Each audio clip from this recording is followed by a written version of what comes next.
Hello viewers, welcome back to the Gospel channel. Today in this video we have another question for you. How did the apostles die? That's the most interesting question people always ask. Let me discuss one by one in detail. All except John suffered martyrdom, and some by the most grotesque means. John would have been in their numbers, but he managed to escape before he was due to be boiled alive. John died on the island of Patmos, where he had been exiled. Let me talk about Paul. Paul had the best way to die, if we can call it in that way.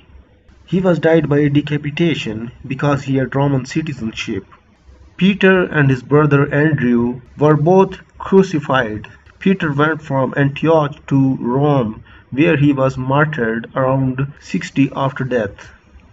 His brother Andrew took the faith to Greece and was put to death by crucifixion in the year AD 60 at Patras, Achaia in Greece. Mark took the gospel to Alexandria in North Africa, where he founded what is known as the Coptic Church. He converted many pagans.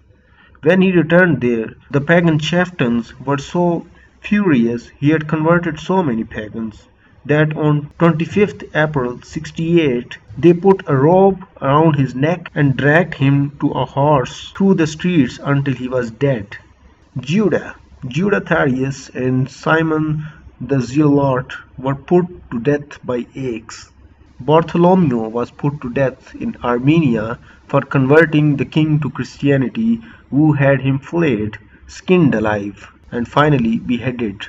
Matthew, the tax collector and author of the Gospel, after he had accompanied Thomas to India, went to Persia and Ethiopia to preach the Gospel, where he was martyred by being stabbed to death. James Bar Zebedee was beheaded by Herod in AD 44. James the Just, the brother of the Lord and son of Alphaeus, was thrown from the pinnacle of the temple where he was preaching and then stoned to death. Little is known about Luke, also known as Luke the Evangelist, or how he met his death. We know very little about how he met his death. He was not one of the 12 apostles, but one of the 70 others the Lord called. We know from sacred scriptures that he accompanied Paul on several missionary journeys. He was also the most literary writer of the New Testament, Acts and his Gospel, according to Luke. Luke was which he penned. Philip, after he had converted and baptized the Ethiopian eunuch, went to Turkey to spread the gospel. He is attributed to having converted the wife of a senior Roman senator who was Levite. What the Romans did to Philip and how he suffered martyrdom is unspeakable.